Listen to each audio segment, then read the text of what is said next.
With the Butt Kicker Gamer 2, what you see and what you hear is what you feel. Butt Kicker. The future is feeling.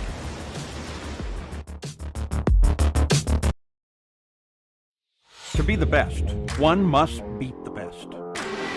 Ovals, road courses, the streets of iconic cities, race after race, the top sim racing IndyCar stars will battle it out. In sim racing, it doesn't get any better than this.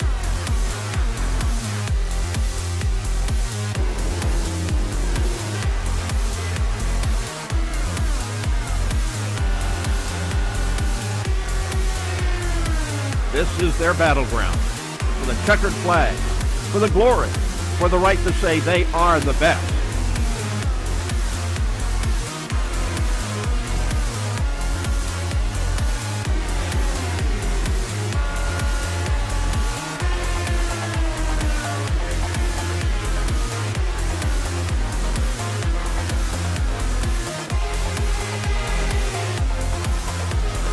The cars and stars of the Lionheart IndyCar Series, presented by Butt Kicker, are ready to race.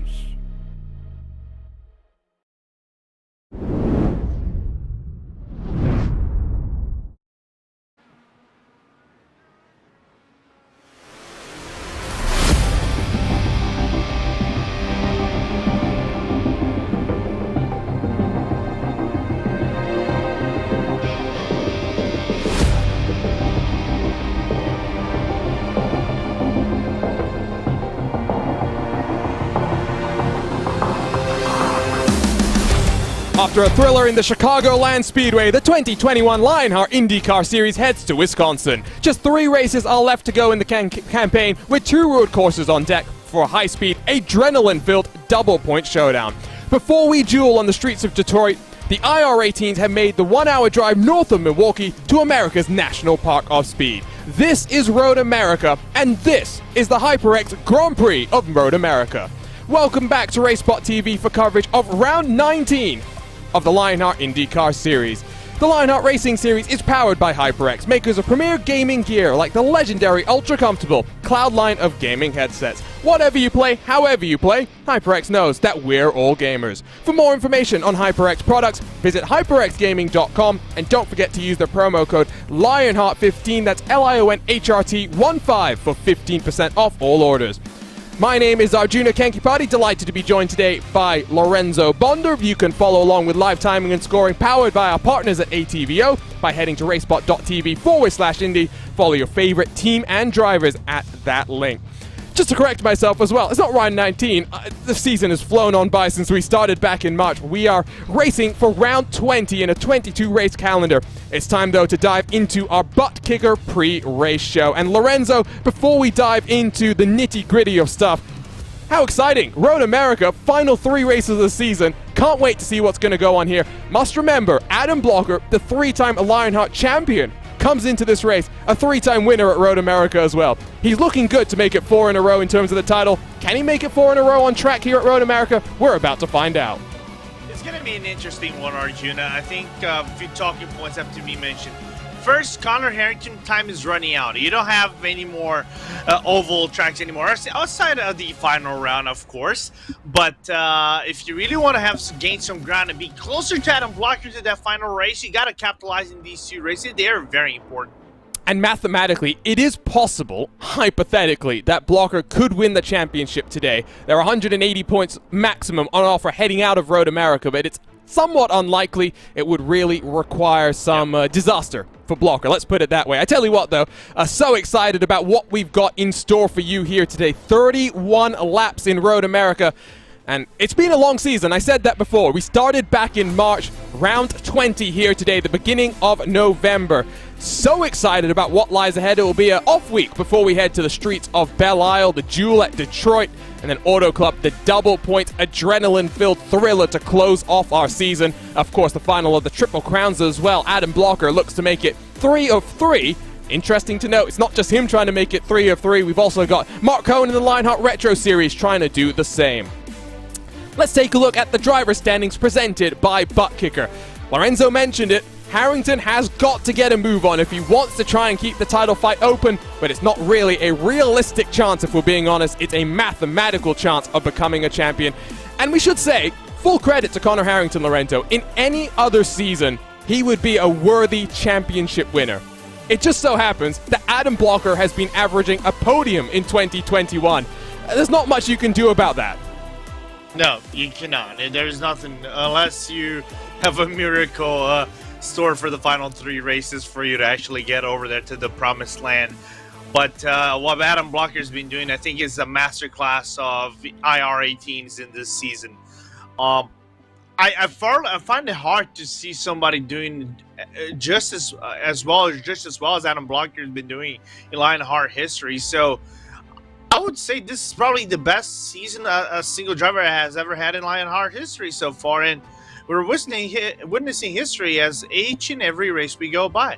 That's what's the great thing about being here in the commentary booth. Yes, we don't get to be out on track. Some of our competitors might not worry so much about it, if we're being completely honest. Here's a look at the team standings, and while Harrington has been consistent, his teammates have been consistent as well. As we take a look at these team standings presented by HyperX, Adrenaline Motorsports Red, the defending champions, well, they would have been very much aided if Adam Blocker had joined them. Adam Blocker by himself for Adrenaline Powerslide sits 8th in the team standings, I should say. Gives you an indication of just how dominant he's been. The fight going on for 3rd in the championship, the Drivers' Championship, has 2 Adrenaline drivers and 1 of the private label Team Hype drivers, but they have been ultra consistent in 2021. 3 races to go to close things out. Might be done and dusted heading out of Road America and into the streets of Belle Isle. Here's a look at the rookie standings presented to us by butt kicker Henry Bennett, who midway through the season was in a much closer fight with Jason Brophy. Now finds himself more than 100 points clear. This is a title that could also be decided with 2 races to go. If Brophy struggles on the road courses, we know he's not the biggest fan of a road course, but we know just how strong he can be on the ovals, and that's why, if he's within double point striking range heading to the final round, never say never. Yeah, and the problem is, I think these 2 tracks, you have to be very precise when driving. More Belle Isle than Road America. You can get away with Road America a little bit. Of course, the tire improvements made on the road side, I think, helps basically any driver that had difficulties with the rear end just losing way too much to make it easier to catch them with more simple job. It's going to be an interesting one, but I think Bennett had this one in the money. Razbas still close with Brophy. Razbas and Taylor fighting for Retro Series titles. Taylor fighting for a Speedway Series title as well. So 2 fights being... Oh, wow, I'm getting myself all sorts of tongue-twisted there. That's the beauty of live broadcasting. We'll move on forward, though, to our series details presented by Minus 273, the premier name in karting gloves. Their industry-leading gloves are super lightweight and durable, made of a breathable poly spandex. Whether you're a kart or a sim racer, Minus 273 gives you the control to reach victory lane. For more information on Minus 273's full line of gloves and apparel, visit minus273.biz, and don't forget to use the promo code Minus 273 LHRS15 for 15% off all orders. Drivers fighting for just under $9,000 in cash and prizes with a custom fixed setup built by RaceSpot's own and the Lionheart setup guru, Andrew Kinsella. He'll be racing today. Of course, we are campaigning in this Dallara IR18. Crucially, though, Lorenzo, you mentioned it just earlier. New tires have been the name of the game over the past 12 months here. And for the first time, I really think we are going to see the black sidewall primary tire be the preferred option for the competitors. There's also a red mark alternate tire. It's a little bit softer, a little bit more grippy early on, but it will wear out a little bit faster. It will be preferred in qualifying. Very much though, you want to get those reds off as soon as you can in the race itself. And also, the one thing you really don't want to be in the reds is fighting for position, right? Because the drop-off, especially at the second half, because the tires, since we're going to be talking about that later, I think the tires have a really big drop-off about 5 or 6 laps in. So the blacks one actually becomes the premier compound to make up that ground that you really want. So you have to capitalize every single lap. So I would not disagree to see the blacks be more used than the red ones today. I agree 100%. strategy is going to be blown wide open as a result. Let's talk a little bit, though, about the history of this race at America's National Park of Speed. It's been a staple on Lionheart competitions, an 8th trip. The only season we didn't head to America's National Park of Racing was in our inaugural season. Since then, it's been a fixture. As mentioned before, Adam Blocker has won 3 in a row at this track. In his quest for a 4th consecutive title, will he make it 4 in a row as well? Of course, only once has pole position not dominated to reach victory lane. And when I say dominated, in 4 of 7 races, there have been no lead changes. Smallest margin of victory, just over 4.5 seconds.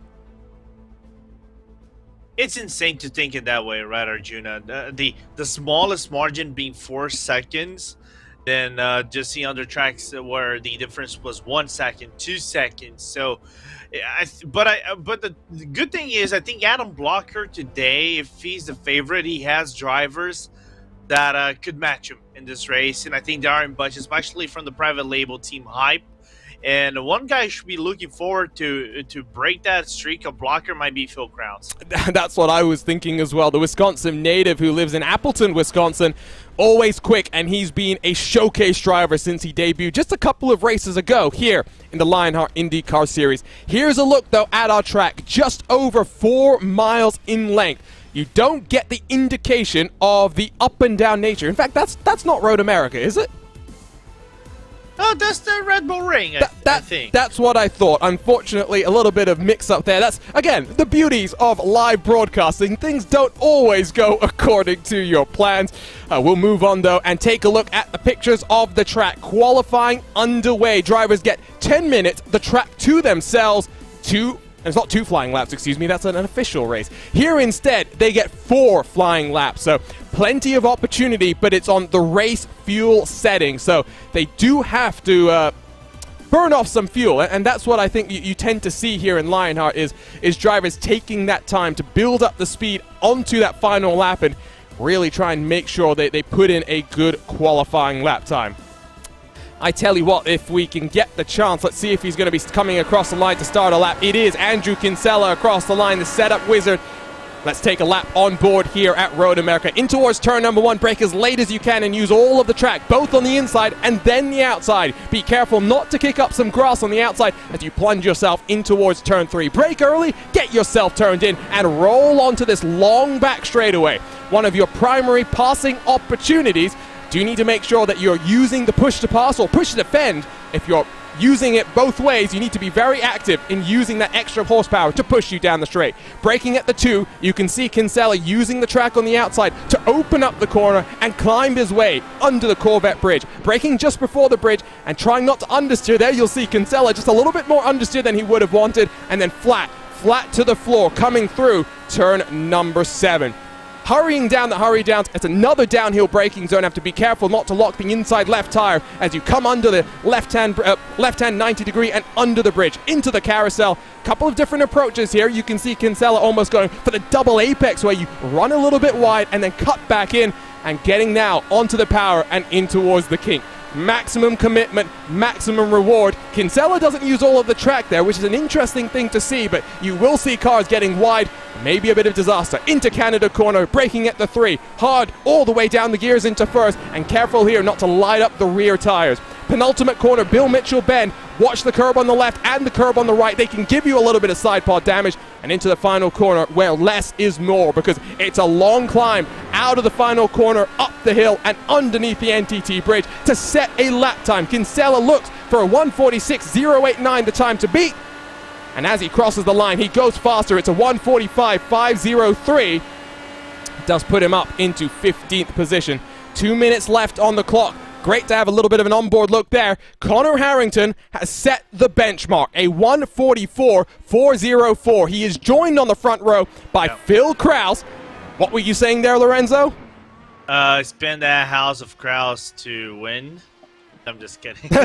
Oh! Ryan Otis says, thank you very much. It's not going to be a private label Team Hype lockup of the front row, at least for now. I think Adam Blocker is on a fast lap now, so I think he came down to get some tires last time. Let's see what he can do as he works his way in through turn 7. Excuse me. I was just gonna say, if you think the first lap is not fast, the second one is usually the fastest lap of those two tires in the qualifying set. So expect the second lap to be the best one. So that lap that you saw from Kinsella, really good one. But if you get your points right, you can basically be a full second faster by just following the same line. But I think Kinsella had a little bit of an issue, as we're still looking at Blocker through kind of the corner. And Blocker has 50 seconds left, so it will be this lap and done for the defending champion. One hand on a 4th consecutive trophy. He is on his final flying lap, so this is what you'd expect. He got some opportunity to build up the temperature in the tires out of the final corner. Here comes the number 1 car. Looking to make it 4 in a row at Road America. What's the time going to be? It's a 44.404 to beat. It's only a 6.70, good enough for a top 5. It is, though, Connor Harrington that looks to have provisional pole position.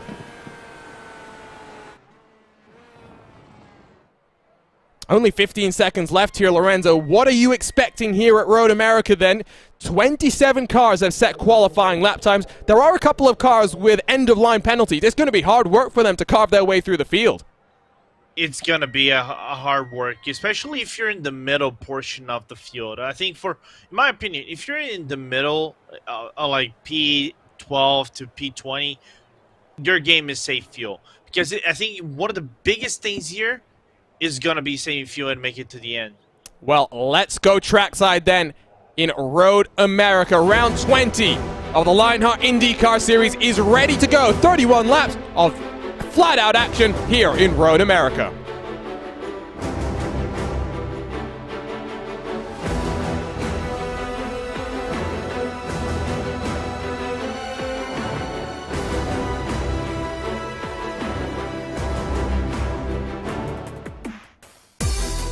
And so here's a look top to bottom at your butt kicker starting grid. It is Connor Harrington that puts it on pole position.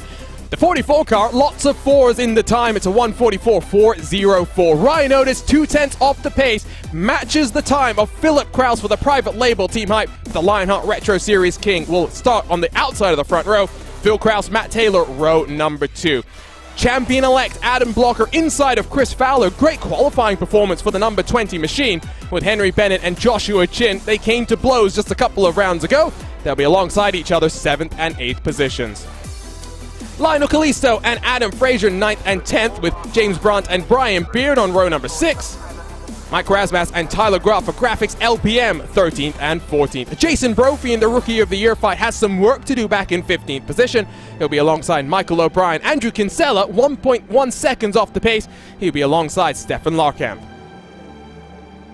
Barrett Rolfe, not known for being a strong qualifier and continues to struggle. This time it's on a road course. He'll be alongside Paul Jenkins on the edge of the top 20.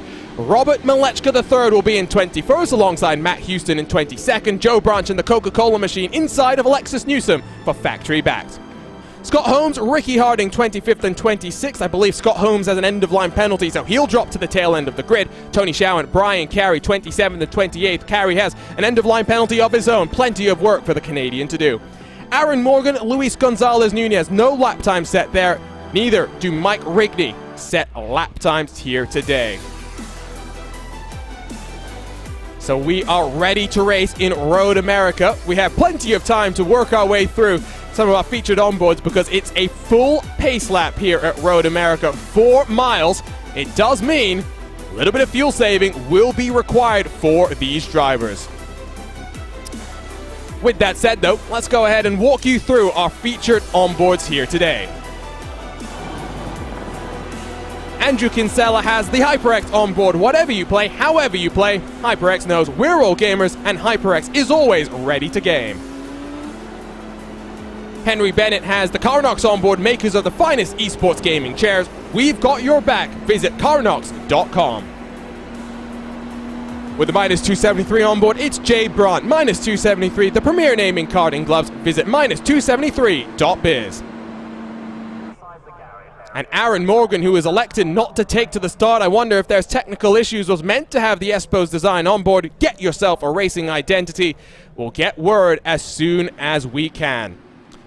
So 31 laps here, Lorenzo. Fuel window anywhere from 11 to 12 laps. But crucially, we were talking about it earlier, it's going to be the tires that are the difference maker here.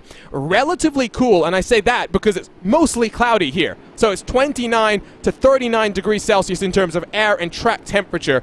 This is going to be very, very interesting. This is going to be very, very interesting. I agree 100% because we are soon approaching 1 p.m. in the sim, and peak temperature usually is right about 1 to 1:30 p.m. And that's where we're probably going to see the biggest drop-off, which is going to be right around the tail end of the stint, going to the second stint, right, Arjuna? So it's going to be big, you know, who manages the tire better during this, especially those red compounds, which are going to be key ones to handle. Fuel, I do believe, who gets an extra lap over here might be in a big advantage when it comes down to the final pit stop to try to get that overcut. Undercut, overcut, very much going to be important. I wonder for the cars that start on the red mark tire, just how they'll elect to pursue the opening stages of this race, because you go hard early, you'll find yourself in a hole. It's very, very difficult to pull yourself out of that one. I also did mention that you have the push-to-passes, 10 push-to-passes, 60 additional horsepower. Very much crucial to push you up that straight, especially given it's a steep climb up to the start-finish line as well. Take a look as well once we get to the green flag action, but very much mixed bag in terms of tire strategies. Ryan Otis and Matt Taylor, Chris Fowler in the top 10 electing to start on the reds. Everyone else on the black mark primary tires. Prediction time, Lorenzo, as they come through Canada Corner. Who's coming out on top here today? Bill Kraus. So you're saying Kraus is going to build a house here at Road America? Yes, again. Again? When's the last time he won here? Well, the last time we covered Road America at the race spot for the Indy Open Series. That's true. That is true. That's official competition. Again, open setup. This is a fixed setup. Very, very different. Pace car pulls itself away. Competition, commitment, excitement. This is Lionheart, and this is the HyperX Grand Prix of Road America. Field is in control of Connor Harrington as we climb up the hill. 31 IndyCars ready to rumble as we say, let's go, green flag racing. Harrington gets the throttle down. His teammate looks to the inside of Ryan Otis. Clearly some communication going on between the two of them. Kraus will be alongside into the braking zone. It will be last of the late breakers. They'll plunge themselves side by side. Kraus on the inside now has to defend as Matt Taylor looks to try and get around. Already a big issue though in through turn number 1. Tyler Graf, Alexis Newsom, Andrew Kinsella, and Michael O'Brien. 4 cars into the gravel early doors. They work themselves though down the straightaway and in towards turn number 5. Cars already on the push to pass. Kraus, Taylor, and Fowler. Fowler's already used 2 of his push to passes. His teammate Taylor looks to the inside though of Ryan Otis. Gonna be interesting up the hill as they work their way into the Corvette Bridge. Taylor still has the inside line. A little bit close there. Does it open the door for Adam Blocker? Oh! And that's the 15 of Jay Brandt that's gone around. All sorts of drama here on the opening lap. Does mean 4, 5, 6 cars have worked their way onto pit road already. Big drama to close things off. Yeah, it looks like also Barrett Rolfe and Adam Fraser are involved in this as well. But other than that, everybody trying to follow one train. Kind of impressed to see some one of the drivers easily push the passes. I would have used the second one, but anyway, it's the driver's choice, not ours. Yeah, that's the Jow Vaz strategy, as we call it here at RaceSpot. Or the Gustav Grünsberg strategy. Yes, well. no, that's true. There's been a couple of drivers known for burning through the push to pass, and not necessarily the recommended strategy, especially given that you've got to ration them out, but it's all on the drivers. How do they want to manage 60 horsepower bursts, 10 of them across 31 laps? 4 miles down, still plenty of action left to go. 120 miles of racing. Harrington will lead across the line. Bill Kraus looks to try and close half a second the gap out front. Bit of separation starting to form between the top 10 and the cars further back. You can now see on the left-hand side of your screen the tires that the drivers are on. Primary for the top 2. The only cars in the top 10 on that red mark alternate are Taylor, Otis, and Fowler. I would suspect they're going to try and come down a little bit early, try and make this first stint the shortest of the race. Yeah, I wouldn't be surprised as well, as you really want to have the the primary compounds trying to run better through the second portion where the track is. Oh, this. Well, I am lost for words, not for the first time in the last couple of weeks here on RaceBot. Matt Taylor, I think, makes the mistake and takes out Phil Kraus. Lorenzo, commentator's curse again. What are you doing? The house is in shambles. I'm sorry. Well, the RaceBot TV replay machine is going to get a thorough work through in a couple of moments' time. We're going to try and stick with live coverage at least for now while we try and at least get a couple of clean laps under our belts. It does mean Adam Blocker has cycled his way up into third position. A podium spot for him. Paul Jenkins has had an issue. He's lost his front wing as well. That's down the hill at the bottom of turn number 8. Now has to wait what will seem like an age for him to get that car spun around. Instant trip down pit road, you'd have to assume. For Jenkins, wow. I'm still trying to catch my breath now, Lorenzo. I'm still trying to process what is happening these first few laps, Arjuna. I'm surprised. I'm very surprised to see Matt Taylor do a mistake like that, you know, because here's the thing. I think the drivers are trying to save fuel as Fowler goes on the button to try to keep up with Adam Blocker. Again, the thing is, I know they're trying to save fuel, but I think that was a little bit over aggressive for Matt Taylor and misjudged the braking zone out of the primaries. It's natural for the primaries for you to brake a little bit before than that, but anyway, unfortunate. Well, Brian Carey will be slightly thrilled. He's now up plus 14 from where he started. Works his way on the red mark tire past Ricky Harden, one of the many beneficiaries of all the chaos. Robert Malechka the third, plus 11 into the top 10 for him. Joshua Chin gets on the button as he battles with Henry Bennett down the hill into turn 5. Very easily done for the king of chins. Talking about fuel saving, Joshua Chin, no stranger to having to save the fuel. Yep. Well, gets a little bit squirrely there. I tell you what, it's starting to calm down, and I'm sure that's going to be its own commentator's curse. Let's watch the start, and let's see what happens here. O'Brien into the grass, and Brophy gets into contact with, I believe that's Tyler Graf, and O'Brien, let's ride on board with him and try and pick it apart from his vantage point. So, just a checkup that he tries to respond to and then gets onto the grass. Not much that Kinsella is just an innocent bystander in all of that. We're really going to be quite disappointed, I'd say. Alexis Newsom does a good job to at least get through all of the drama. Take a look at her vantage point. Has to get on the anchors pretty deep. Locks up as well. But might have been for the better when all things were said and done, because it did mean that she was able to scamper on through. Then it was Barrett Rolfe who, yeah, that not one but two cars getting clipped around there. It's also the 17 of Adam Frazier that gets mixed up in this one. Let's take a look. You'll just see misjudges the line there. Brandt goes into the wall. And Fraser, another innocent bystander there. Shenanigans then on lap number 1. Joshua Chin on pit road as well. Oh, my word. So we're going to keep working through these replays because, lost for words. Kraus does come across the line there, Lorenzo. It does come across the line, but still. Like, I understand that he's maybe expecting Taylor to open up the corner a little bit as... Okay, no, I take that back. Just a little bit too deep there from Matt Taylor. Yeah, it's the thing. That's the misjudgment that can happen whenever you are in the button, right, Arjuna? Because whenever you are in the button, it's easy for you to misjudge. Oh! Yep. And that was apparently significant. And I wonder if he's just done his right rear tie there as well. Incredible. And I apologize for the noise that just came out of my mouth. But I'm still in shambles. Watch here, though. I said this was crucial. Less is more during the onboard lap during qualifying. And more is more there for Chin and more into the wall than out on track.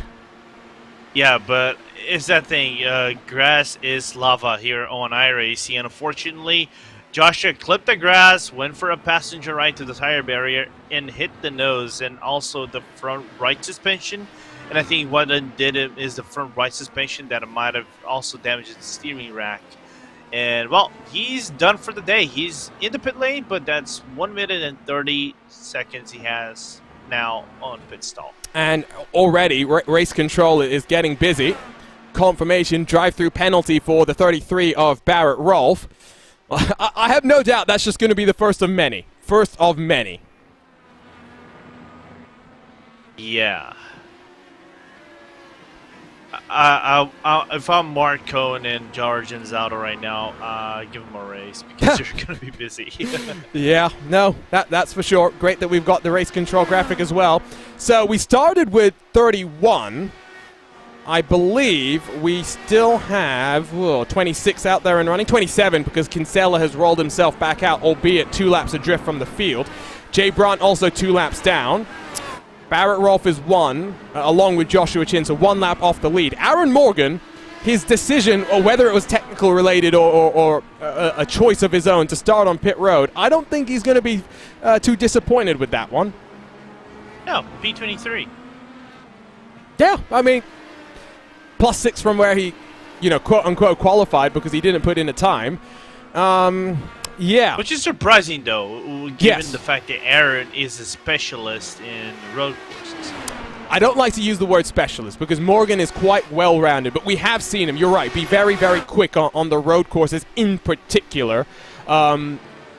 A bit surprised. In terms of push-to-pass, by the way, we should emphasize that because you really do have to ration them out. If you're not careful, you'll find yourself in a hole with nothing left to defend late in this race. You can see left-hand side of the screen, Blocker yet to get on the button. Fowler already 4 of his 10 usages burned. Brian Beard, who has just gotten off the button, has burnt through half of his 10 push-to-passes. So, well, that's going to put them in a bit of a pickle later on. And speaking of pickle, private label Team Hype, well, Brophy was in the top 10, now drops out as a result of that mistake.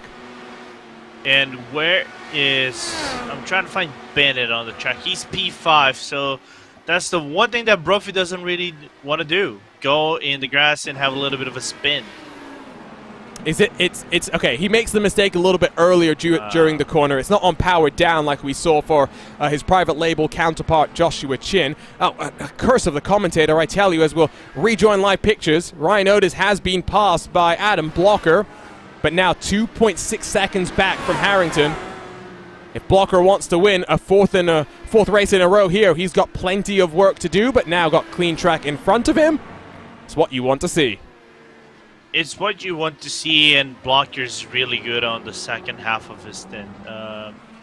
He's really strong on pushing those tires, finding the proper thread of the tires as we're seeing battles going up to P17 right now. Tyler Graff trying to have a little bit of a comeback race after the incident he had on lap 1 and try to move up on Adam Fraser, but Adam fighting back quite nifty so far.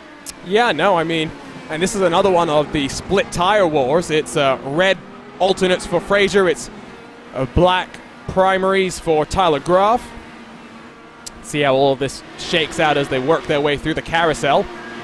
5 laps in the books, working lap number 6 out of 31. So already halfway through the stint here. And remember, 31 lap race, 11 to 12 lap fuel window. It means that you're looking at one shorter stint if you elect to go all the way to the end on the fuel in either of your in 2 of the stints. Maybe potentially a 7-lap window for that final stint. Maybe that's when you want to use the red tires and really get them off. So might anyway see cars down onto pit road next time around, at least for the guys who started on the reds here, Lorenzo. Yeah, I wouldn't be surprised if some of the guys come on the reds right now to try to cut the deficit of losing that tire thread to the primaries.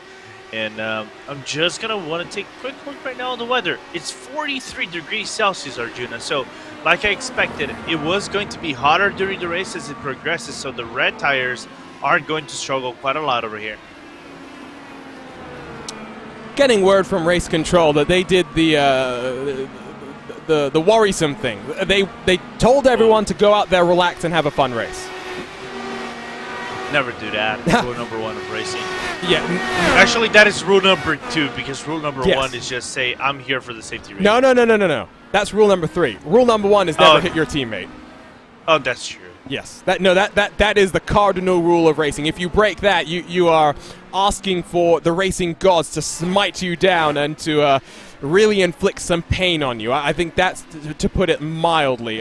Again, left side of the screen, let's emphasize that the tire compound that these drivers are on as Fraser goes around into the wall on the exit of turn number 8.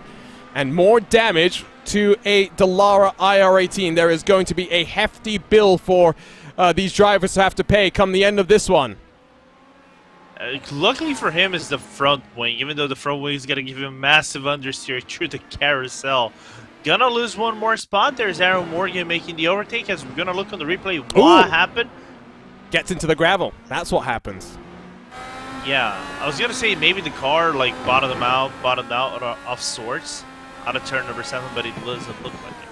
Yeah, you'll see here, just runs a little bit wide. That's the understeer that I was speaking of, and then instantly, as soon as he grips the outside, around she goes, and that's all she wrote for Fraser. And we were saying that potential strategy would come into play on this very next lap as Malechka and Lionel Kalisto working their way then down out of turn number 3, which again, we're going to have a conversation at some point about corner numbers here in America. That's not turn 3. That is turn 2. But it does open the door for Kalisto to look to the inside. We know how aggressive Kalisto can be.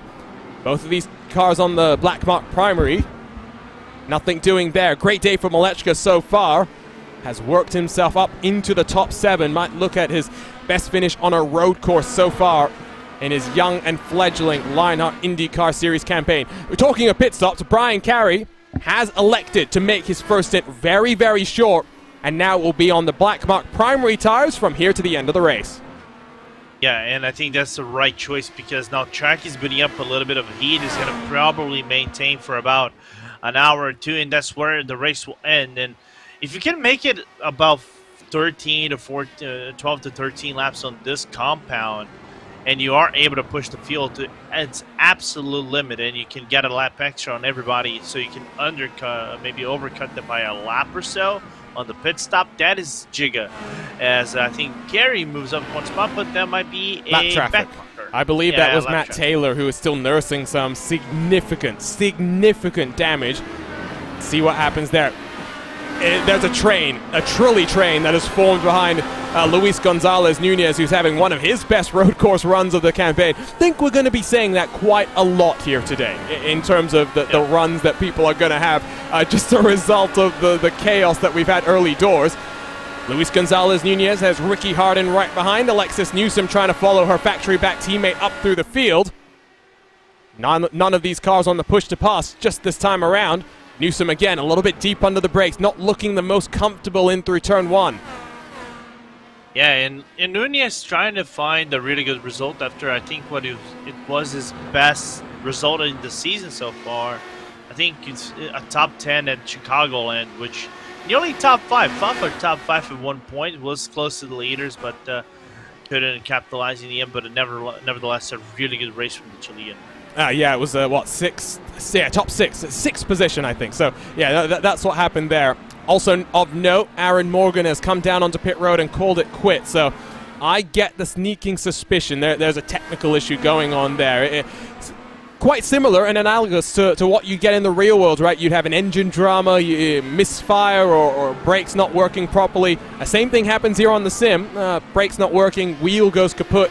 We've seen it on more than one occasion just in 2021 that if hardware doesn't want to play nice, really can cause more chaos for those around you.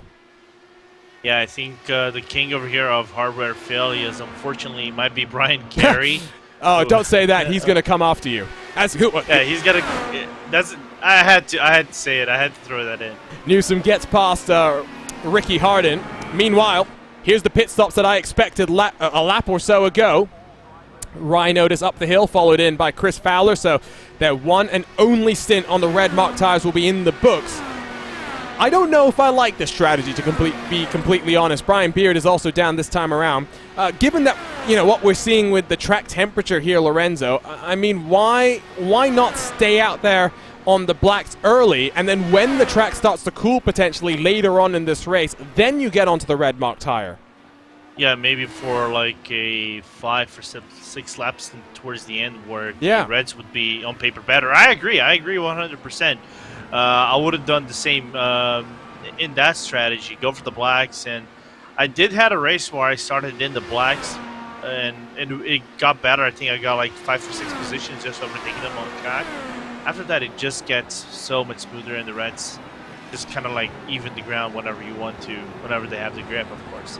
Yeah, no, That's the great thing, though, about racing. There's many different ways to skin a cat, I guess the expression is. I don't exactly know why that's the expression, but it is an expression. Same. It's one of those things. It's also, let's get back to the point that I was making earlier. Corner numbers in America make absolutely no sense. In let me just say this, is not in America, is in North America, because I'm including Canada on this one. Well, and you're trying to be also make sure that you don't throw South America under the bus there. Yeah, if there's a track in South America that has that kind of numbering, I will go after it. I think my local track has it. I tell you what, let's jump on board, and I want to emphasize just how ridiculous corner numbers are here in Road America. Let's jump on board with Robert Malechka III. Bottom right portion of the screen, you can see the track map as well, a bit of separation forming. Adam Blocker 3 seconds behind. So this is turn 1. This makes sense. Absolutely fine. Okay. Under this bridge, though, under this banner, that is turn 2. Nope. Doesn't make sense. This is turn 3. Doesn't make sense. Turn 2. Turn 2, we know that for a fact. And then as you come under the cheese bridge, as I like to call it, this is turn 4. This is the part I will never forget. I think this is something about racetracks.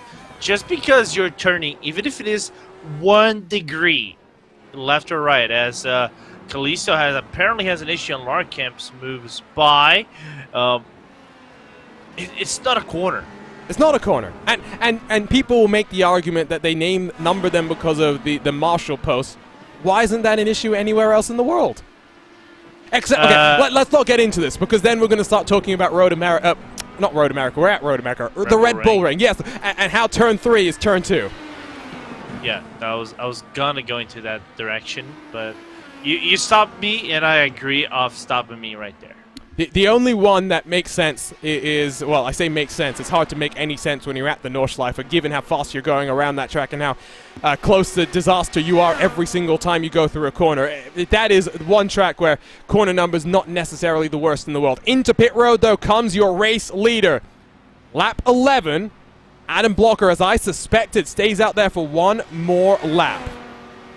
Yeah, and like I said, this is big. You know, staying for one more lap during the stint allows you to be better, right, and more efficient with the red compounds whenever you want to come to the final pit stop.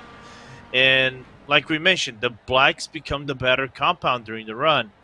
So it gets more grip, it becomes more stable. So it makes sense for you to go on a second stint now in the, okay, now Connor Harrington wants to prove me wrong. Oh, so either he's doing the short stint now, or I don't know what's going on. For me. Yeah, or I have no idea what's going on. What I do know is, unfortunately for Jay Brandt, not the first time he's been off the track. This time, it's down at turn number 8. I tell you what, we don't want to talk about Jay necessarily in the bad sense. So let's take a look, as pit road is very busy, at our sim experience driver profile, which unfortunately is Jay Brandt in the number 15 car. 54 starts, 14 of them top 10s, 6 top 5s. Debuted in the season opener back in season 7 a couple of years ago. A best finish came on the short track at the Phoenix Raceway, the track that's just got a new version here on the iRacing service. But unfortunate for him, Lorenzo, he really hasn't been able to show what pace he might have had here today, given all that drama on lap number 1. Yeah, and he was one of the votes at those drama at lap number 1. So it's unfortunate to see not being able to display that a pace that he probably has on around the track, but still basically 2/3 of the race left to develop around the track, so he can move up a few spots. Of course, he's a driver that is learning more and more the intricacies of the road course, and I can't wait to see what he does next. And I tell you what, I think he might at least through attrition gain one more spot. Let's see what happened to the NHR Esport machine of Chris Fowler. How did he get left front damage driving down the straight? Did he make hard contact? We'll find out here. So coming through Bill Mitchell Bend. I'm trying to watch the left front. He's got the 00 of Mike Rigney in front of him. Oh! Oh! And so that's miscommunication in terms of coming down onto pit road. Oh, that is the worst possible thing that can happen to you. Aside from this connection, of course. Yeah, and well, that's not unheard of here at Road America either. It's not the most uncommon of things. I've got to say, I guess he just didn't know soon enough how bad the damage was, because he would have definitely then just come straight down onto pit road. It wasn't in the worst position to have done so. There was also an issue for Robert Malechka III. This is coming through Canada corner. Just runs a bit wide, easy to do. Getting a bit deep. Plus,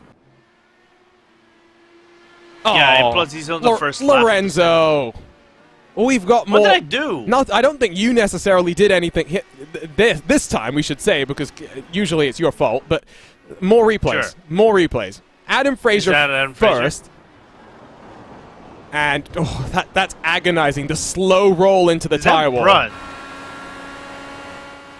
Yeah, this is one of those things that the change of the compounds, or whoever is now used with the black compounds do, is that they don't give you a lot of braking grip.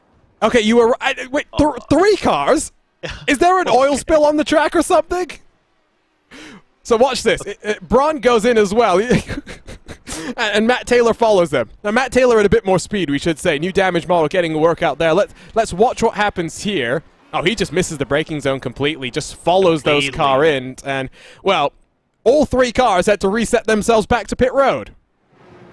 Well, naturally, look at the damage they have on their car, especially a Matt Taylor's side pod is basically as a goner. And like I said, the tires, whenever they are coated, especially the black compound, the primary compound, you have to take it an extra set of caution because you have no grip when braking. The car doesn't like braking. It's weird. You have to kind of lift a little bit and then coast it, and then apply the braking into the corner, and then let the tire keep build up. On the reds, you just cannot over-brake that. If you over-brake, it's easy for you to lock the cars. And it gives you massive understeer. I hate that. And look at that. Left side of the screen, only 1 car is on the red mark tire right now. So we are expecting potentially a shorter stint from Harrington. Should be noted, he has extended the gap as a result of the initial pace that the red mark tire does have, but by lap 3 or so, we're going to see Blocker start to reel him on in. 1 lap. All right, and I'm just thinking Harrington needs to pit in about 6 laps or so for him to make it to the end, more or less, right? So 6 laps, I think, would mean he has to do a bit of fuel saving. 7 is no fuel saving, foot to the floor. Yeah, but the thing is, you open up a huge door to Adam Blocker to close in. Because the drop-off on the reds would be about a 1.5 seconds average. Yes. So we'll have to monitor the lap times now. I think that's what we have to do. Yeah. Yeah, I'll be doing that. So time will give us all the answers. I'll also say, I hate you, Adam Crane. You've just reminded me about Road Atlanta. And how you exit turn 7, and by the next time you get on the brakes, or even turn the steering wheel more than 5 degrees, you've gone through turns 8 and 9, and you arrive at a chicane, which has its corners 10A and 10B. I hate you. Oh, Jesus. Well, at least it's not most sport. Oh God. Let's stop, because I'm spiraling into insanity right now. Unfortunately. Yeah. Started with 31 cars. Let's focus on what's happening now. Andrew Kinsella is in pit road. 22 cars are still out there on track, not including Kinsella, who I'm not sure if he's retiring. I'm not sure if this is the end of his natural fuel run. By the way, Blocker did his best lap of all stints. He did. Is that the fastest lap of the race? No, Harrington still has that, but that's a 45.255. Blocker on the black mark tire is doing a 45.473. Yeah, so 0.2 of a second faster in the last lap, but I do believe he's going to start being by 0.4, maybe half a second, depending on circumstances. Let's see the lap time this time around. That's what's going to be interesting. Through the final corner works Connor Harrington. Barney the flagman will have a pretty good view of this one. And as Harrington under the bridge comes across the line. It's a 46.355. Adam Blocker, a 45.983. So it was about 4/10 that last time around. And it's going to be a word of pain now for Connor, because like the likelihood of him doing 45s might exist only if he goes on the latter portion of his run. If his car gets slight, as Barrett Rolfe has some kind of an issue. And has had to reset to pit road. So down the hill, a little bit deep. Oh. Well, I have a feeling that the mistake might have been self-inflicted, but the track took no prisoners there, and definitely some floor damage would have been dealt out to the 33, and might have just called it day done there. You could just hear it. You can hear it when it hits the floor. That's not the noise you want to hear from an IndyCar here. That's not a noise you want to hear from a car at all.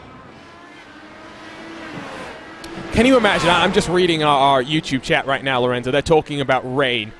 We're not far away from rain being an actual possibility in these races. Oh my goodness. We had rain on Road America this year, haven't we? In real life? In real life. You're testing my memory, and I've done way too many broadcasts to remember that. It's fair point. Like, if anybody knows, please answer us, because I do not know by memory. But I do remember Road America had drama, especially late race drama with Felix Rosenqvist, if I recall correctly. And I do not remember if that was related to the tires or a human mistake from Felix, or might be related with the tarmac being slightly wet because of rain. I just can't wait till, we talk about this during our iRacing special events. The fact that the big teams already have, engineers and strategists working for them. The next role that they're going to fill is a weather forecaster. And maybe not even just a forecaster, but someone who's going to do a rain dance for them. You know what we should have? This is a suggestion for RaceBot next year, whenever we cover up like 24 for a 24 Nürburgring. Just have five cameras in different portions of the track, just looking at the sky. You're talking about the RaceBot cone camera that we used to have. Yeah. I'm down for it. Let's see how things go with the special events next year. A move on track, finally. Brian Carey uses the push-to-pass to get to the inside of Lionel Calisto. Blue and white versus blue and white, but the 79 gets it done. Over-under for Calisto. He'll try and challenge back as they climb up the hill.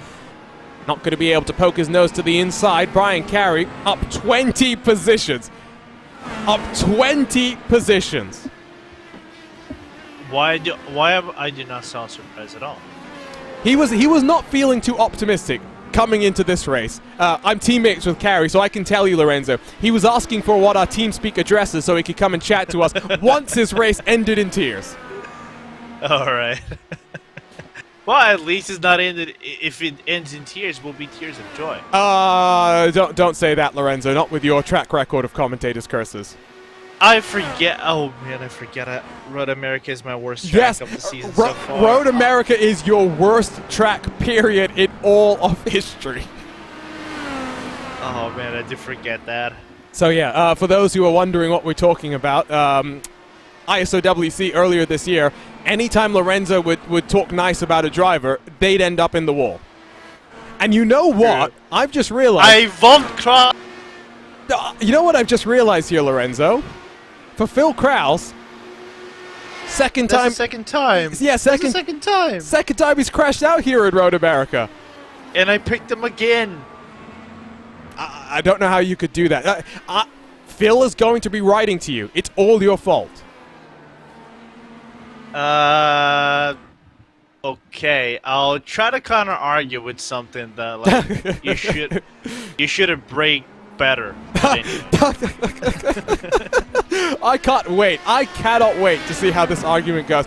Now, a gap for the lead is back down to 3 seconds. Let's quickly take a look at the lap times from each of these drivers. You can see 11 and 12. That's when the pit stops happen for Connor Harrington, so you don't get a representative lap time there. It was 146s, low 146s at the end of his stint on blacks. He's already in the high 146s, might even be a 47 this time around. We'll wait and see. Meanwhile, for Adam Blocker just behind, you can see, much more consistent. He's now reached that cliff of where the tires aren't wearing that much. 0.8 of a second. 0.8 of a second. Let's wait and see this time around, though. Let's wait and see this time around. Harrington with a 47.152. Blocker with a 46.295. You are right. Yeah, apparently something happened. Like, Connor is losing so much time, especially at the finals. Like, the transition from the second sector to the final sector. He was up in the delta right about 0.2, 0.3 heading to the second sector. After that, it went completely to a full second slower on the previous lap. As now Blocker's 0.1 plus on the delta going to sector 2. And I like what Blocker is doing here. He's being patient. He could be getting on the push to pass and closing that gap up. But there's two problems with that. One, it burns fuel because it dumps, in effect gives you a little bit more horsepower by burning a bit more fuel. But two, it will also mean that at the end of this race, it's not just push to pass. I say this way too often. It is push to defend as well. Yeah. Using that button in the right way is crucial. That gap almost under 2 seconds now. Yeah, nearly under 2 seconds. They're going to go through the kink. Well, half a second slower on the previous lap on Connor, about a 1/10 of a second slower for Blocker on this lap. So it's going to be interesting. I think Blocker reaches might be on the last lap of Harrington. And so Harrington could theoretically pit this time around, but I think that's going to be just a bit too much of a fuel save for him to want to do that. And indeed, he stays out. Question is, will he come down next time around as you'd suspect? Or does he make the strategy blunder of staying out there and burning off his tank of fuel before he comes to pit road?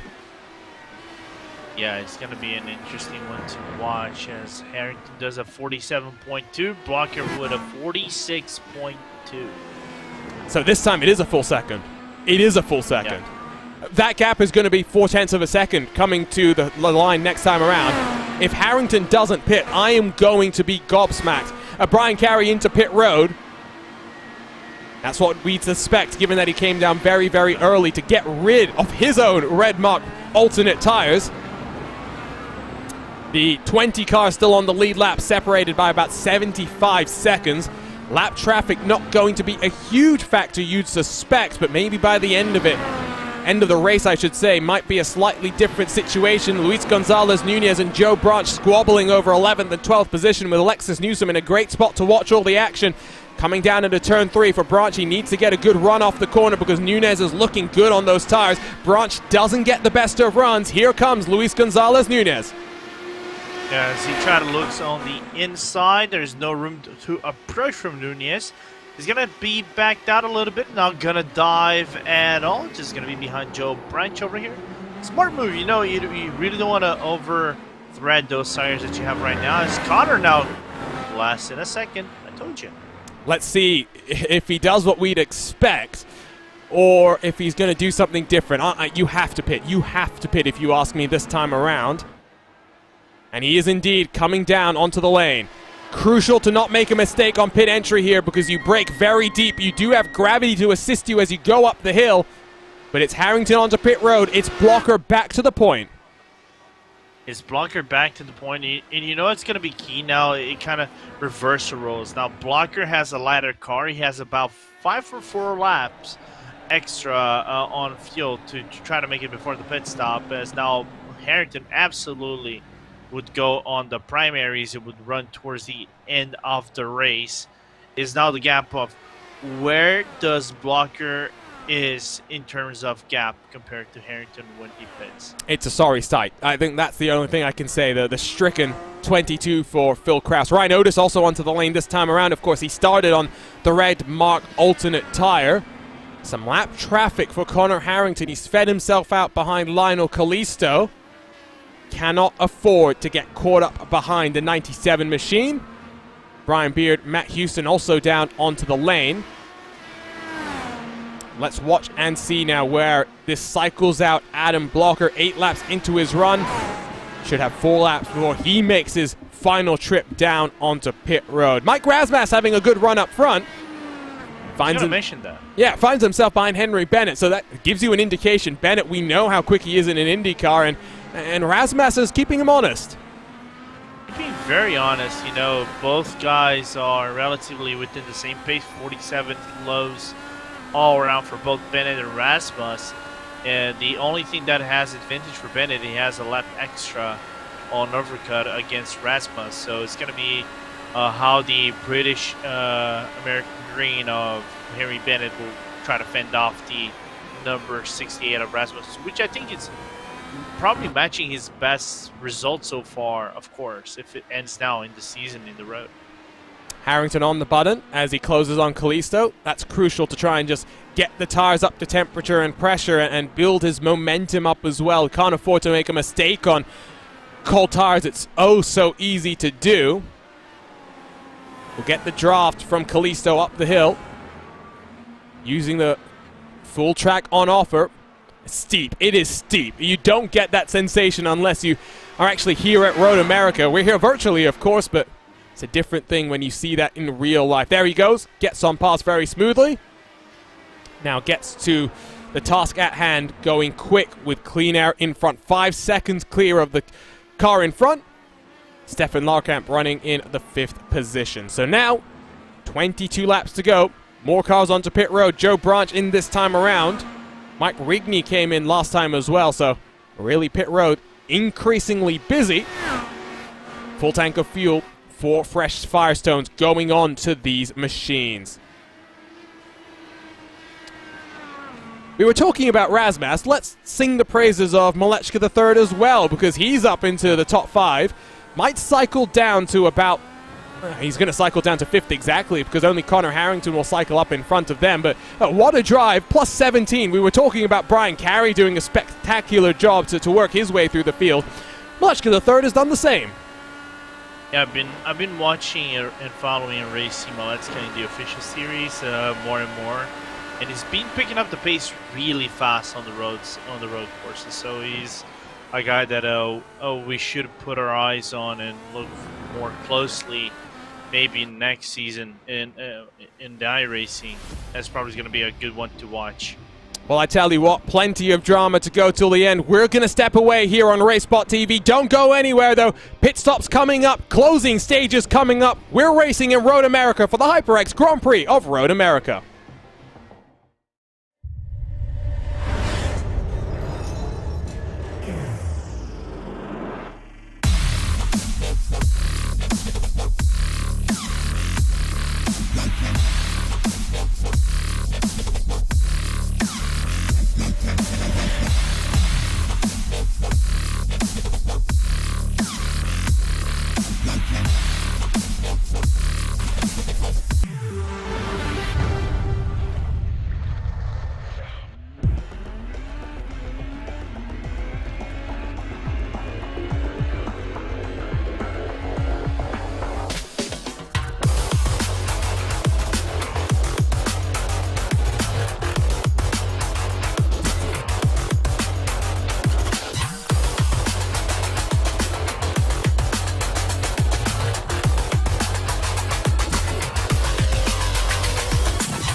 Welcome back to Racebot TV and coverage of round 20 in the Lionheart IndyCar Series. It's the HyperX Grand Prix of Road America. My name is Arjuna Kenkipati, alongside is Lorenzo Bonder as we get into the closing stages of the race and the closing stages of the 2021 campaign. It's been an interesting race where strategy has played crucial, as well as surviving the chaos that was the opening laps of this race. Well, Lorenzo, I've got to take the blame for something here because, well, we were talking about your commentator's curse. Mike Razmas, who we were singing the praises of just a few moments ago, has had technical issues. He has dropped out of the race.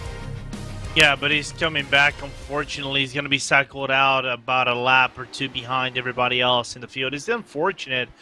And lucky me, of sorts, because I was about to mention him as I see Adam Blocker coming into pit lane. This is going to be big. I'm a bit surprised he didn't stretch that out one more lap because he's on lap 11 on the stint. Could potentially have gone one lap further as Joshua Chin makes a mockery of turn number 8. That might be, yep, indeed that is, day done for Joshua Chin. This is crucial though. For Harrington, it was a 46.317 last time around. For Adam Blocker, a 46.122. This penultimate lap before coming onto the lane. How close is that gap going to be? Is Harrington going to have to get the pass done on track? Into the box, up on the Japs. For the 3-time reigning defending champion, Harrington already up to speed. I can hear Blocker revving away. Blocker is just in front, but those tires won't be up to temperature and pressure. Opportunity for Harrington to throw it to the inside of turn number 5 and then watch potentially as Blocker's tires wear on out and Blocker's pace drops off. Here's the run though. On the button is Connor Harrington. Not on the button is Adam Blocker. That is very, very interesting. How aggressive does he go on the defense? He's to the left side. He's going to make Harrington go the long way around. Blocker and Harrington side by side. Blocker holds on for now, but for how much longer, we'll find out. It's going to be an interesting one because Blocker has a little bit of an understeer, which is natural because of the new red compounds. So he might have to throw the brake bias a little bit to the rear to compensate for the understeeriness of the car, then try to switch it back once the lap 1 is done. Well, Blocker's job is simple. He has 9 push-to-passes, and this we haven't mentioned this. Harrington has 5 push-to-passes here, Arjuna. So Blocker with 7 to go, and it's going to be 6 to go. He's going to have buckets, and I mean buckets of things to defend. And he's got the advantage of fuel now, so he'll be able to really get on that as his primary form of defense. What he needs to focus on is the exit out of turn 14, the exit out of turn 3. If he can get the run nicely, get the power down, get on the button, he should be potentially able to fend off the challenge. The question then becomes, how aggressive can Harrington be in the infield? Blocker does have to make hay while the sun shines, though. While these tires are fresh, he might want to lean on them a little bit more. How does he resist that temptation, potentially hold something back for the closing stages? I think more importantly as well, with this first lap being the fast lap, and actually the first 2 laps being the fast laps, do you go on the button to try to clear yourself away from Harrington right now? Well, he's already 1.6 clear. Kalisto on that red tire. We're going to see something similar between Harrington and Blocker as we're seeing between Kalisto and Carey here for 7th and 8th positions. Kalisto has 2 usages left on the button, left to go as he climbs himself up the hill. That's not the position you necessarily want to be in. 4 seconds behind, Stefan Larkamp in front for those 2 competitors. I'm sure they'll have a fun fight to the end. You can see that gap, though. You were wondering, how does Blocker play this one? Didn't get on the button, but he's 2.5 seconds clear now almost as they come through the hurry downs into turn 8. I think his strategy is to just try and build a gap up here. And then if Harrington closes, when his tires go, come into favor a little bit more, that's when Blocker will start getting on the button. That's when Blocker is going to be ultra defensive. Yeah, and he has 4 more push-to-passes, which I know Blocker is probably aware of this right now. So he's going to try to maximize everything, especially on the straights heading into the turns. So I wouldn't be surprised if that scenario happens. I don't think he'll know. I don't think Blocker will know he's got the push-to-pass advantage here. If he uses caps, he knows. Well, he's in VR, so he doesn't. Yes, so he would need a spotter. And I can tell you that all the adrenaline drivers are driving right now because that's what they do. What about Wilson, though? No. Forgot Wilson. Well, the thing is, Adam Blocker does like to drive on road courses with no voice communication. That, though, is crucial. The only driver to dip below the 145s, it's a 44.884. Adam Blocker, fastest car on the track. Gap is now 3 full seconds with 20 miles left to go. Yeah, which is big. You know, if that gap comes down to nearby the second, it's going to be basically maybe with 2 to go, Arjuna, and that's a wild guess for me, of course. That would be with 2 to go, and I think there's no ground where Connor would gain 3 seconds in 2 laps. And it's not just the gain, right? Murray Walker has said this all the time, the late, great Murray Walker. Catching is one thing, passing is another. That is going to be the name of the game. So let's turn our attention away. Henry Bennett on the button, closing on the back of Robert Malechka III, who finds himself in a top 4 position. He'll let Bennett go down as inside. I don't think Malechka's going to want to fight too much here. A top 5 plus 16. Well, what a day that would be for Malechka.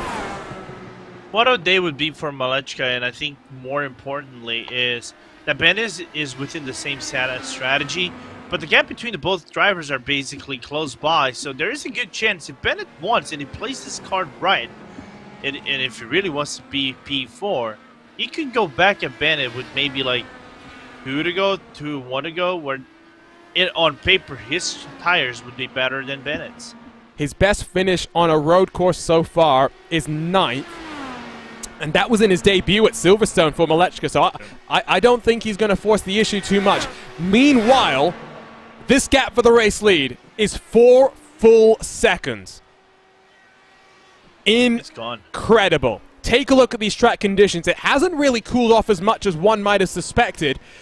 But this is where the driver is coming into play as well. With 4 laps to go, Harrington is going to need a miracle. We should also remember his tires are 4 laps older than Blocker. Yes, the tires will be the preferred option at this point in time, but his tires will also be that little bit more worn compared to the race leaders.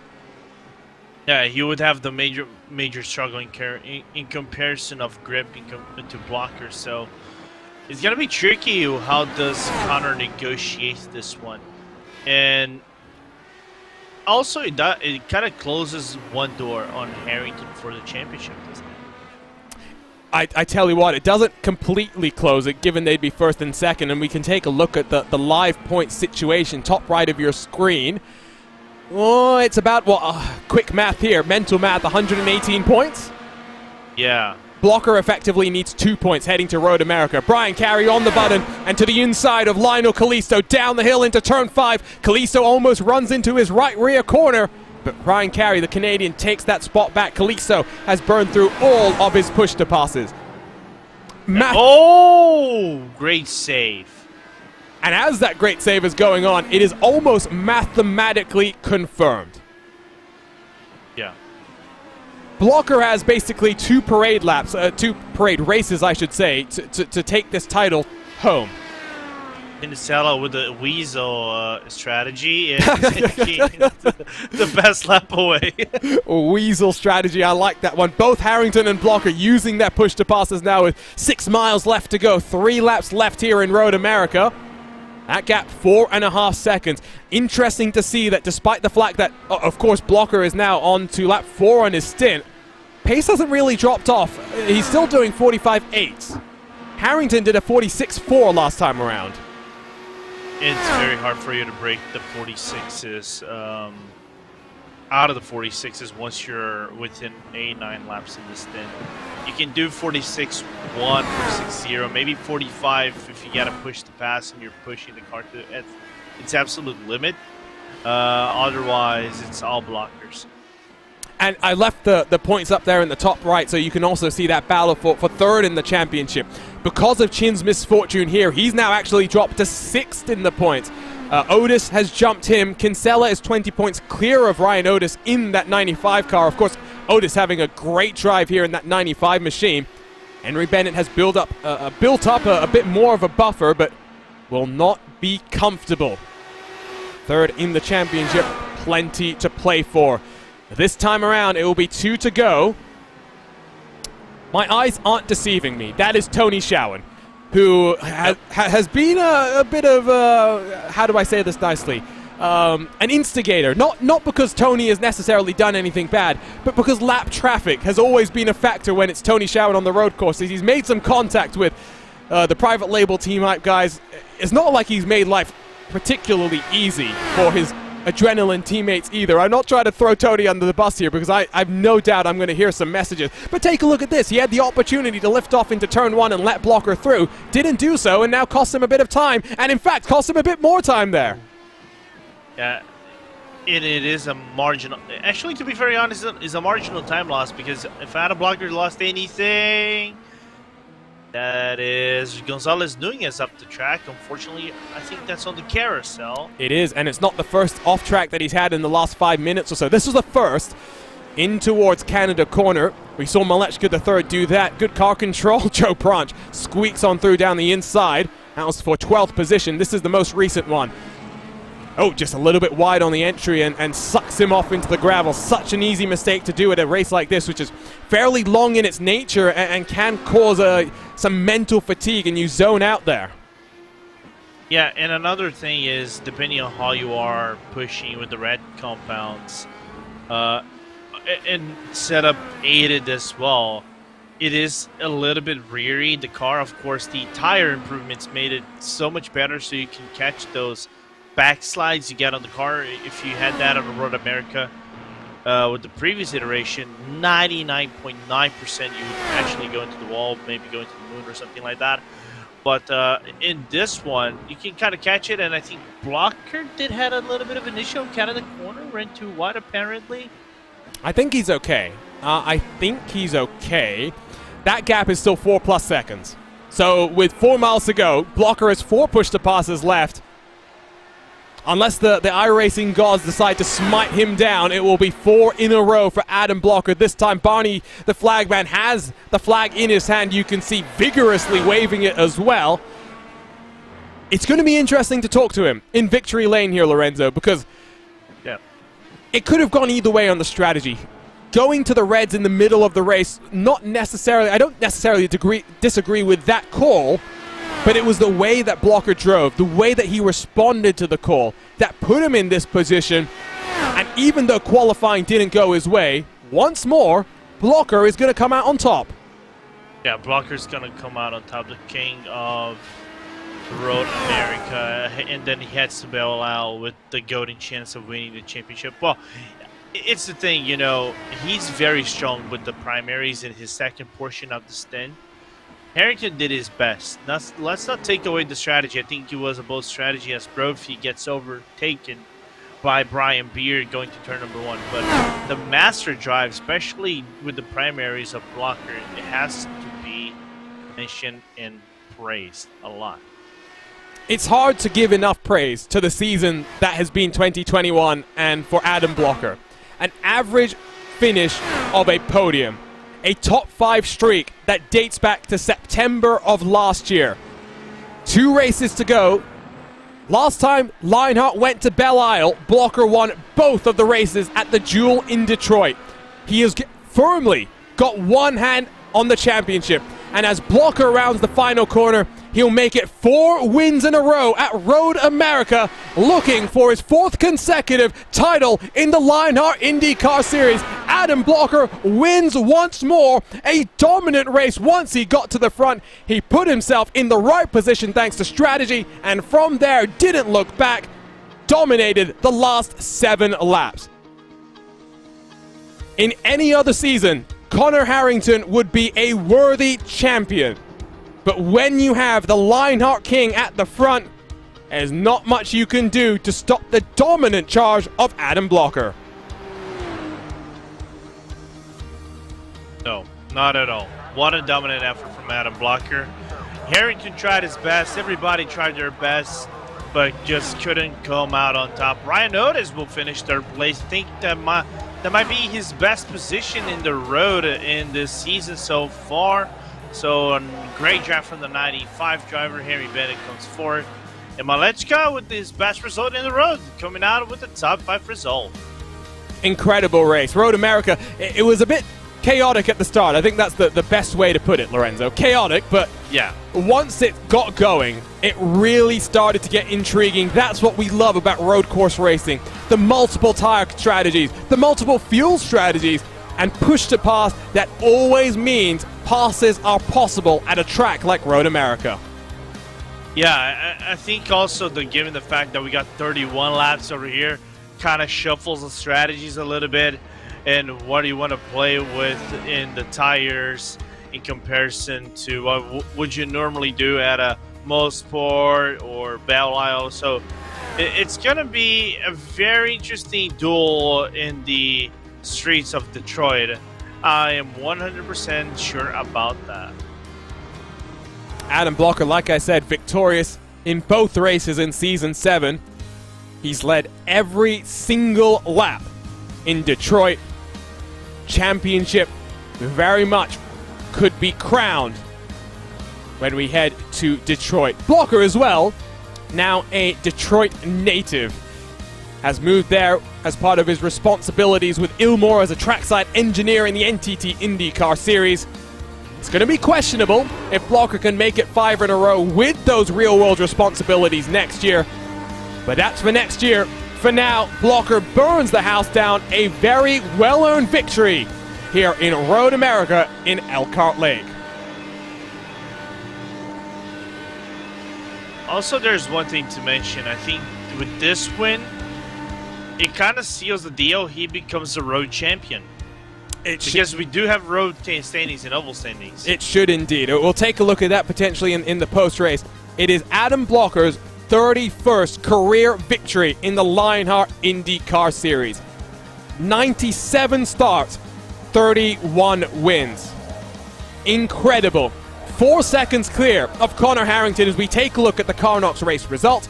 Ryan Otis will round out the podium. Great drive from the 95 car. Yes, he started on the front row, but Ryan Otis really coming into his own in the Stellara IR18. Henry Bennett in fourth will extend his gap for third in the championship, while Robert Malechka III would have been one of the biggest movers on the day with plus 16 to complete the top 5. Stefan Laukamp up to 6th, but Brian Carey, end-of-line penalty, works his way to 7th position. An incredible drive, more than 20 positions gained for the Canadian. Lionel Kalisto in 8th with Brian Beard in 9th. Jason Brophy does complete the top 10. We were maybe dismissing Brophy's chances of a good result. I have no doubt I'll hear about that when I talk to Brophy later on. Alexis Newsom, good solid drive to get herself into 11th spot with Tyler Groff in 12th, Joe Branch 13th, Luis Gonzalez Nunez plus 16 up into 14th position. Good way to head into the final couple of races of 2021. Matt Houston to complete the top 15. Ricky Hart and Scott Holmes, the final car on the lead lap, with Tony Schowen, Mike Rigney, Mike Rasmas all 1 lap down to round out the top 20. Andrew Kinsella, well, no fault of his own, found himself around in turn number 1 on lap number 1, but he fights back to 21st. Joshua Chin, one of his main championship rivals, finishes down in 22nd. Significant rear suspension damage for the king of chins in the closing stages. Barrett Rolfe had a drive-through penalty and then a mistake in turn 5. He finishes down in 23rd with Chris Fowler, Adam Frazier, Matt Taylor, Jay Brandt, Aaron Morgan, Phil Krause, and Paul Jenkins continuing the long list of retirees. Michael O'Brien, the final of those retirements in today's action. What a race it was. We've got some podium interviews to get to, but of course first it's time to dive our way into the HyperX post-race show, because the Lionheart Racing Series is powered by HyperX, makers of premier gaming gear like the legendary ultra-comfortable Cloud line of gaming headsets. Whatever you play, however you play, HyperX knows that we're all gamers. For more information on HyperX products, visit hyperxgaming.com, and don't forget to use the promo code Lionheart15, that's LIONHRT15 for 15% off all orders. And waiting for us in HyperX victory lane, it is Adam Blocker. Congratulations, Adam. Effectively one hand on the championship, even coming into this race. But now, basically, you need 2 points at Detroit to clinch this championship. Talk to us about the strategy. You went on to the black tires in your second stint. Connor Harrington went on to the reds. It's always interesting to see those contrasting strategies, but it worked out in your favor. 4 seconds clear at the end of the race. And that was a hard race. That was a hell of a drive from, all of us up there in the top. But Yeah, disappointing qualifying. I was 5th, and really could have been 2nd, just like a 10th separate all of us. So I was kind of disappointed with that. I knew some of the guys on Reds at the start would be tough to deal with. Fortunately, for me at least, a couple of guys got together up there, and Kraus, got hurt in that, which was unfortunate for him, but it definitely helped me out. And then, from there, it was just I got past Otis pretty quickly. We kind of worked together to facilitate that pass, so neither one of us lost time. And from there, I was honestly just saving fuel for the first half of the race, saving a little bit just so I could minimize the laps on Reds, and it really paid off at the end. How was the setup? There was a lot of, I think, consternation is probably the best way to describe it. Drivers fretting about how it was going to race, but that's what makes this car interesting with a fixed setup. You've got to adapt to the car rather than expecting it to drive the way you want. How did you adapt to this car? Honestly, it wasn't my favorite setup, but it still drove pretty well. The main thing was it was really easy to overdrive it just slightly on entry, and then the front would just wash. So I think that's what most people were struggling with. Fortunately, I kind of figured it out at least for the race, even though I was making more small mistakes than I would like. But well, 9 victories in 20 races. It's an unbelievable campaign you've had, and I've said this during the show today, Adam, is that in any other season, Harrington would have been a worthy champion, but you've just been a step above across the season, even with your real-world commitments. I know it's early, you haven't looked at the schedule for next year, but I'm already starting to look forward to 2022. How are you feeling heading into the final couple of races, though, here? Won both the races at Detroit, which will be up in a couple of weeks. You led every single lap as well. Are you confident of making it a 10th victory so far in 2021? Definitely would like to between Detroit and Auto Club, but honestly the main focus is just wrap up the championship at Detroit, and a win at Auto Club would be sweet to sweep the Triple Crown races, but overall just trying to put in 2 strong performances and finish off the season. Congratulations, Adam. You're being called an alien in chat. I'm sure you like that in some regards. What a drive. Great strategy as well. We'll see you in a couple of weeks' time from the streets of Detroit. Yeah, thanks, guys. See you there. What a drive from the reigning, defending Lionheart IndyCar Series champion. Second step of the podium was Connor Harrington, and Lorenzo Bonder is standing by. Connor, what a massive drive you had this race. You tried everything that you could, but second place. It does feel a little bit bitter, but how are you thinking about this result at the end of the race? Yeah, I don't know. I guess we just missed on the strategy there. I think we were looking pretty good until Phil got clattered into the back of. It would have been nice to have another team car up there to help work the strategy a little bit, and it just sucks for him just to get. He just got absolutely destroyed. But our pace was okay. Too many mistakes in the last stint. I probably need to get by Adam there on the when he came out of the pits, and I wasn't able to. So I felt like I got squeezed a little bit, but that's fine. It's racing. But it was a good race and good points. The second place is all but sewn up, so not really much left to race for the rest of the year. But nice to bring home a nice second place finish. Sure, and going to the strategies, was picking the alternates going to into the first pit stop the call that you had prior to the race, or was that a mid-race call that you thought it would be most advantageous? No, we think that was the right call. As far as trying to be able to use the red tires while you had clean air, I think if you tried to use them while you were behind somebody, I think you were going to be in big trouble. So we wanted to get out of the way. It just happened that Adam had saved enough fuel behind Otis so he could run longer and have to not use them as long, so they don't fall off. So that was kind of our downfall. We just couldn't make the fuel number tonight. Sure, and lastly, before I let you go, Connor, 2 races left in the season, Belle Isle and Auto Club. If you have to pick one of those 2 races, which one would you want to win most? We'll go with Belle Isle. Auto Club would be nice just for the double points. I think we were with a real outside chance for the Triple Crown.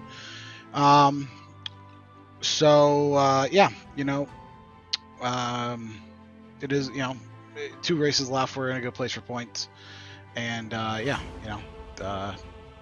it'll just 2 more races and that'll be it. Fair point. Connor, again, congratulations on P2. I know it sounds a little bit better for you right now, but get some rest, and we'll see you in a couple weeks. Yep, cheers, guys. Thanks.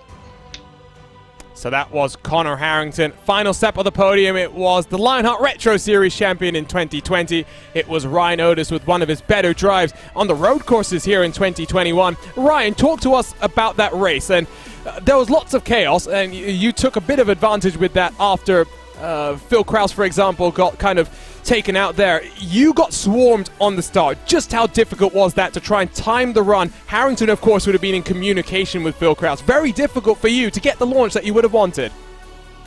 Oh yeah, for sure. I knew those guys were going to be working together, so as soon as we went, I hit the button, and then I saw Kraus hit the button, and he had the toe, so I was like, well, I see how this is going to go. So I was just trying not to lose too many positions, because I knew I was going to get kind of squeezed out a little bit on the outside. So really, I was just kind of glad that we all made it through there alive.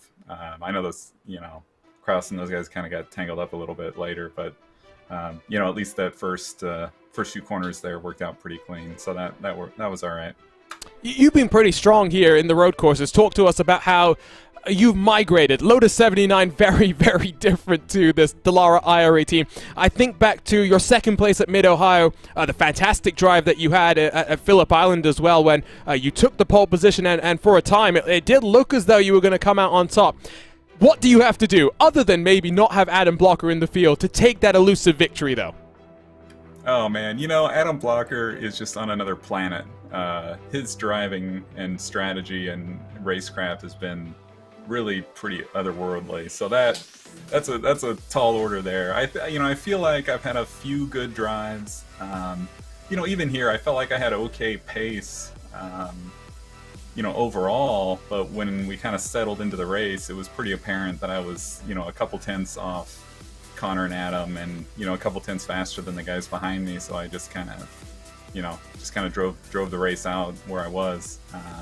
So I've had a few good drives. I've had some just terrible luck on the ovals, which is, I haven't qualified well, and frankly I just haven't raced that well, and have just got caught up in kind of bad situations.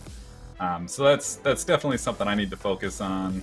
This is a completely different car than the Lotus, obviously. It's really, I've really struggled to, I guess, kind of manage the tires. So with the Lotus, you can just drive hair on fire every lap, and the older the tires get, kind of the happier they get, and it just works out. But in this car, you really kind of have to temper it, and you got to be a lot smoother. And I find that I can kind of click off a couple of fast laps, but I end up just overworking the tires and overdriving entries, and then it ends up biting me. So I definitely have a lot to learn. This car has not come naturally to me, so I'm kind of looking forward to the challenge of just trying to get better at it, really.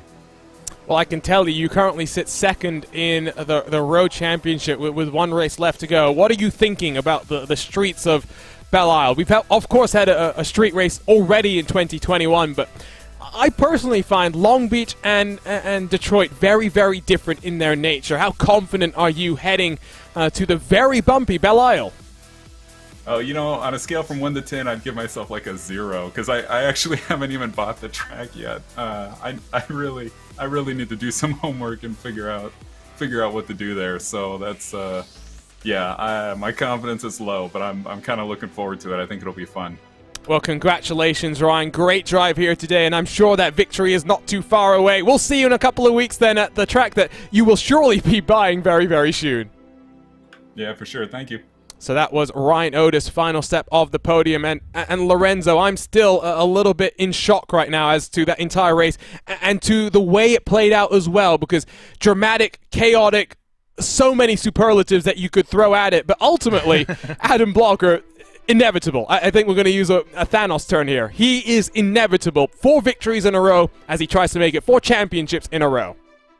Yeah, 4 wins in a row, and basically the king of Wisconsin so far. I think he's unbeatable. He has double, like his 4 wins tops the 2 wins that the second guy with most wins have. So it's just that insane. But it was a good effort. He had to run for his money today. Connor Harrington did a really good job.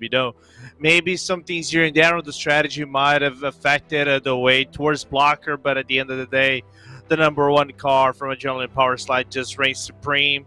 And with 2 races to go, it's 2 points. It can basically sneeze and get 2 points. So Connor has to do a inhuman job to get to the championship. So it's going to be an interesting race, nevertheless. Races. I'd say at this point we shouldn't entertain the possibility that the Harrington wins the championship, because I really think not only is he heading to a track where he's led every single lap in Lionheart IndyCar history next time at Belle Isle in 2 weeks' time, but then after that, the Auto Club Speedway, he's won both our Triple Crown races. Indy was a domination.